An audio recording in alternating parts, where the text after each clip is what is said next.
ఉన్న బంగారాన్ని విడిపించి ఆ రోజు ఆన్లైన్ రేటుకే మేము కొంటాం. Sharma gold company. నమస్తే, వెల్కమ్ టు సుమన్ టీవీ. నేను గిరిజ.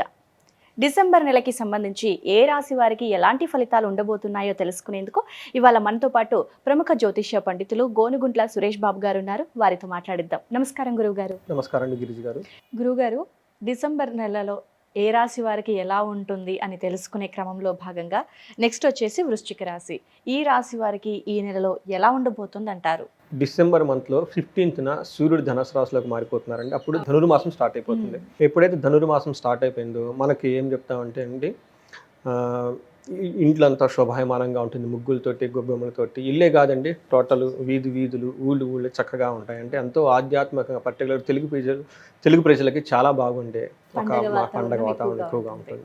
మనకి రాశి ఫలాలు ఎందుకు తెలుసుకోవాలని చూస్తుంటే, మనకి తెలుసుకుంటేనే సగం బాధలు పోతాయి అని చెప్పేసి జ్యోతిష శాస్త్రం చెప్పబడిందండి. ఎవరైతే జ్యోతిష జ్ఞానాన్ని తెలుసుకొని దానికి అనుగుణంగా పోతూ ఉంటారో వాళ్ళకి శోకం ఉండదని చెప్పేసి మన మహర్షులు చెప్తూ ఉంటారు. ఈ ప్రకారం కనుక చూసుకుంటే తెలుసుకోవటం అనేది ఒక ముఖ్యమైన అంశం ఉంటుంది. Awareness is the fundamental right. Awareness ఉండాలి.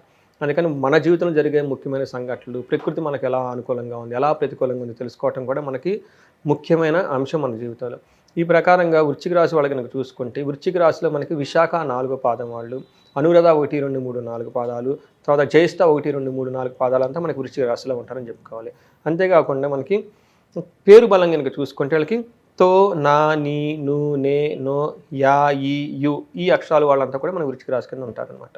గ్రహ కనుక స్థితి చూసుకుంటే ఎలా ఉంటుందంటే, సూర్యుడు మనకి మకర రాశిలో 15th ప్రవేశిస్తున్నాడు. తర్వాత మకరంలో వచ్చేటప్పటికి శుక్రుడు ప్రవేశిస్తున్నాడు 2nd.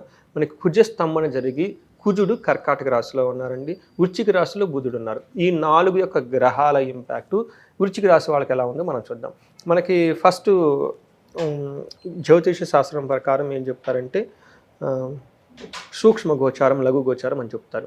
ఇందులో ఏమవుతుందంటే చాలా క్లుప్తంగా మొత్తం జరగబోయే అన్ని విషయాలను ఇందులో చెప్పేసి ఉంటారు. ఫస్ట్ కనుక చూసుకుంటే వీళ్ళకి ఏం చెప్తారంటే, ఫస్ట్ 15 days స్థాననాశనం, దేహరుజం, అర్ధక్షయం, విత్తసిద్ధ్యం. దీని మీనింగ్ ఏమిటండి, వీళ్ళకి ఈ టైంలో ప్రొఫెషన్లో కానీ వాళ్ళు చేసే పనుల్లో కొంచెం అవరోధాలు ఎదురయ్యి ప్రమోషన్స్ లాంటివి వచ్చే అవకాశం ఎక్కువగా ఉంది.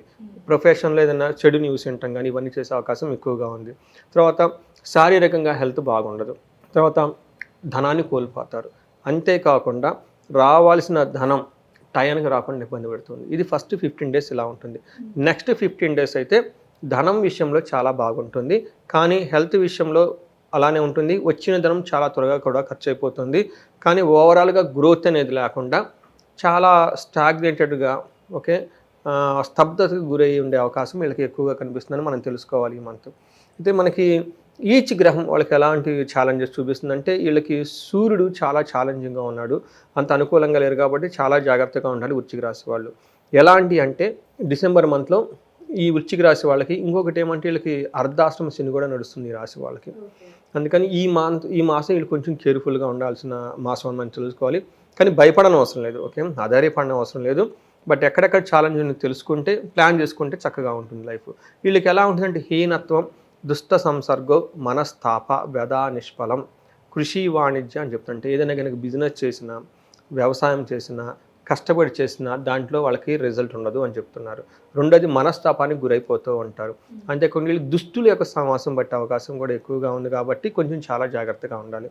అయితే వీళ్ళకి 8th హౌస్లో ఉండటంతో మనకి ఏం చెప్తారంటే మహర్షులు, గమాగమన వ్యధ అంటే వచ్చేటప్పుడు పోయేటప్పుడు ప్రయాణాలు కనుక చేస్తే దాంట్లో ఉపయోగం ఉండదు వాళ్ళకి, అందుకని చెప్తూ ఉంటాం. అంతేకాని దుఃఖ వార్తా శృతం, వీళ్ళకి వార్తలు కానీ చెడు వార్తలు, బ్యాడ్ న్యూస్ వచ్చేసే అవకాశం, ఇబ్బంది పడే అవకాశం ఎక్కువగా ఉంది. అష్టమంలో ఉండటం వల్ల అని చెప్తారు. చేయకూడని పనులు చేయాలని ఒక మనసు ఇంట్యూషన్ వీళ్ళకి వచ్చేస్తుంది అనమాట, ఆ ఫ్రస్ట్రేషన్కి. కానీ వీళ్ళు కొంచెం కేర్ఫుల్గా ఉండాలి. సూర్యుడు వీళ్ళకి చాలా ఛాలెంజింగ్గా ఉన్నారు. ఓకే గురుగారు, అర్ధాష్టమ శని అన్నారు కదా, దానికి ఏమైనా రెమెడీ చెప్పగలరా గురువుగారు? అర్ధాష్టమ శని ఉన్న వాళ్ళకి జనరల్గా చెప్పేది శని పిప్పలాద స్తోత్రం అని ఉంటుందండి. నేను కలిసి నా క్లయింట్స్ కూడా అదే చెప్తూ ఉంటాను. అది ఓన్లీ 2 lines ఉంటుంది. అది శ్లోకం శని పిప్పలాద స్తోత్రం అని. దాన్ని సూర్యోదయం సూర్యాస్తమయంలో చదువుకోవాలి. రెండోది హనుమాన్ చాలీసా విడవకుండా ఖచ్చితంగా చేస్తూ ఉండాలి, ప్రతిరోజు చదవాలి. తర్వాత శనివారం రోజున వీళ్ళు ఆంజనేయ స్వామి గుడికి వెళ్ళినా లేదంటే వెంకటేశ్వర స్వామి గుడికి వెళ్ళినా కానీ ఖచ్చితంగా చేయాలి. ఇవి మనకి డైలీ నిత్యం చేసుకునేవి. ఇవి కాకుండా శని త్రయోదశిన శనికి తైలాభిషేకం చేయాలి. ఇలా చాలా ఉన్నాయండి. మనం ఏం చెప్తామంటే కొంతమందికి తిరుపతి వెళ్ళమని చెప్తాము. తర్వాత తమిళనాడులో తిరునల్లారు ఉంటుంది శనికి సంబంధించి, అంటే వాళ్ళ యొక్క దోషం ఎంత తీవ్రం బట్టి దాన్ని బట్టి చేసుకోవచ్చు అనమాట. సో ఈ రాశి వాళ్ళు కూడా నాకు చాలామంది ఎక్కువ ఫోన్లు చేస్తూ ఉంటారు వేరే వేరే ప్రాబ్లమ్స్ వల్ల. ఓకే గురువు గారు, మనకి ఇప్పుడు దాకా సూర్యుడి గురించి చెప్పుకున్నామండి. చాలా ఛాలెంజింగ్గా ఉన్నారు. అయితే అగ్నికి ఆజ్యం పోసినట్లు సూర్యుడు కొంచెం ఇబ్బంది పెడుతుంటే ఆయనతో పాటు కుజుడు కూడా చేరి ఇంకా ఇబ్బంది పెడుతున్నారండి ఈ రాశి వాళ్ళని. వీళ్ళు ఎలాంటి ప్రాబ్లమ్స్ని తీసుకొస్తారంటే వీళ్ళకి 9th హౌస్లో ఉండటంతో ధనధాన్య శూన్యం పోషణ దేహపీడనం అని చెప్తారు.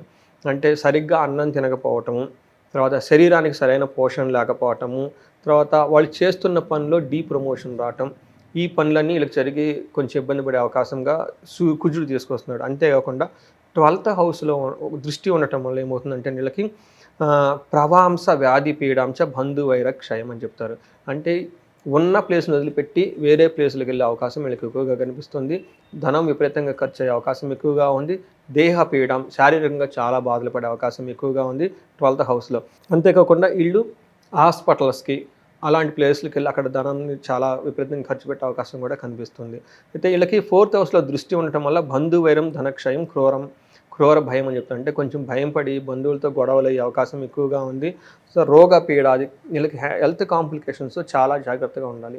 సో వృశ్చిక రాశి వాళ్ళు ఎవరైనా కనుక చూస్తుంటే రాబోయే మంత్లో హెల్త్ కాంప్లికేషన్ చాలా ఎక్కువగా కనిపిస్తున్నాయి కాబట్టి చాలా కేర్ఫుల్గా ఆధ్యాత్మికంగా ఉండాల్సిన అవసరం ఎంతైనా ఉంది వాళ్ళకి. అంటే ఈ టైంలో యూజువల్గా పెద్ద పెద్ద పనులు చేయకుండా ఉండటం, ఓకే, ధనానికి సంబంధించిన మంచి డెసిషన్ తీసుకోకుండా ఉండటం, అలా న్యూ ప్రాజెక్ట్స్లు చేయటం, వీటికి సంబంధించిన విషయాలంతా కూడాను వీళ్ళు కేర్ఫుల్గా ఉంటే సరిపోతుంది. అంటే కొంచెం పోన్ చేసుకుంటే 1 month 15 days ఆ తర్వాత బాగుంటుందని చెప్పుకోవచ్చు అనమాట. ఓకే గురుగారు, అంటే ఇప్పటివరకు జాగ్రత్తగా ఉండాలి, పోస్ట్ పోన్ చేసుకోవాలి అని అంటున్నారు కదా వృశ్చిక రాశికి సంబంధించి. అంటే అన్ని ప్రాబ్లమ్స్ అయినా మంచి జరిగే అవకాశం ఏది లేదంటారా ఈ నెలలో? చాలా మంచి క్వశ్చన్ అండి. వాళ్ళకి స్వీట్ కబుర్లు చెప్పుకోబోతున్నాం. అది శుక్రుని రూపంలో వీళ్ళకి చాలా బాగుందండి. పాపం ఫస్ట్ 2 గ్రహాలు చాలా ఇబ్బంది పడుతున్నా ఈ శుక్రుడు వీళ్ళకి చాలా మంత్లో మంచిని తీసుకొస్తుంది అనమాట. ఏ విషయాల్లో బాగుంటుందంటే శుక్రుడు వాణిజ్య ధననాశంచం, ఓకే, శత్రువృద్ధి క్షయం. అంటే వీళ్ళు గనక చేస్తే శత్రువులకి సంబంధించిన విషయాలలోనూ ధనం సంబంధించిన విషయాల్లోనూ కొంచెం ఇబ్బంది పడినా శుక్రుడు మాత్రం వీళ్ళకి వస్త్రలాభం, మహా ఆరోగ్యం, గురుభక్తి, స్వధర్మకృత్. అంటే వీళ్ళకి ఈ టైంలో వస్త్రలాభం వచ్చే అవకాశం ఎక్కువగా ఉంది. ఆరోగ్యం అంటే హెల్త్ ఇబ్బందులు పడినా బట్ ఫైనల్గా మళ్ళీ హెల్తీ అవకాశం ఎక్కువగా ఉంది.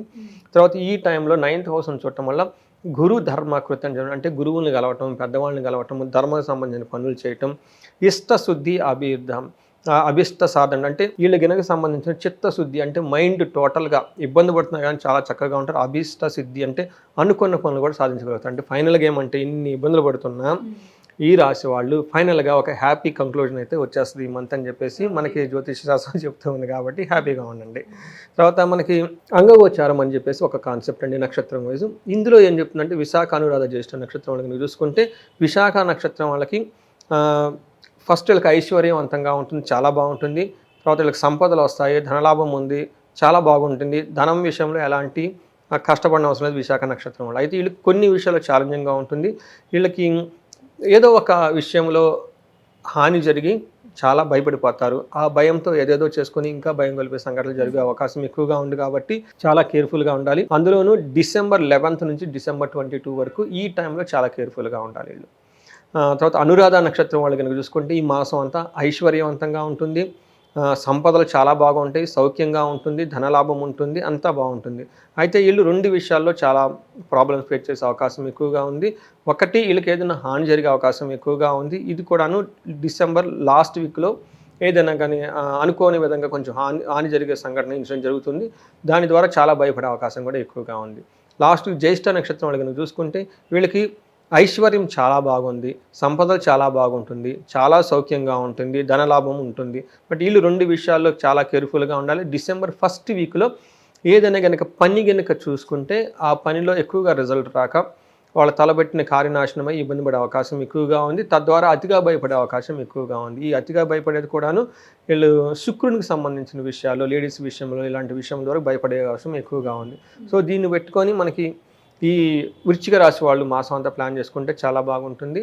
మనకి మృత్యు నక్షత్రాలని కొన్ని నక్షత్రాలు ఉంటాయండి. ఇందులో బాగా కేర్ఫుల్గా ఉండవలసిన అనురాధ నక్షత్రం అండి. వీళ్ళకి రాహు యొక్క ఎఫెక్టు, కేతు యొక్క ఎఫెక్టు, కుజుడు యొక్క ఎఫెక్టు చాలా ఎక్కువగా ఉండటంతో వీళ్ళకి ఈ మంత్ అంతా కలిసి కొంచెం చాలా కేర్ఫుల్గా ఉండాలి. ఏ విషయంలో అంటే వీళ్ళకి అనురాధ నక్షత్రం వాళ్ళకి స్త్రీల ద్వారా అంటే స్త్రీ నాశనం అని చూపిస్తుంది. అంటే వాళ్ళ ఇంట్లో ఉన్న స్త్రీలకు కానివ్వండి, ఇంకొకళ్ళకి కానీ కొంచెం హెల్త్ కాంప్లికేషన్స్ వచ్చి ప్రాబ్లమ్స్ ఫేస్ చేసే అవకాశం ఎక్కువగా ఉంది. జ్యేష్ఠ నక్షత్రం వాళ్ళకి కార్యహాని, స్త్రీ నాశనం రెండూ చూపిస్తున్నాయి.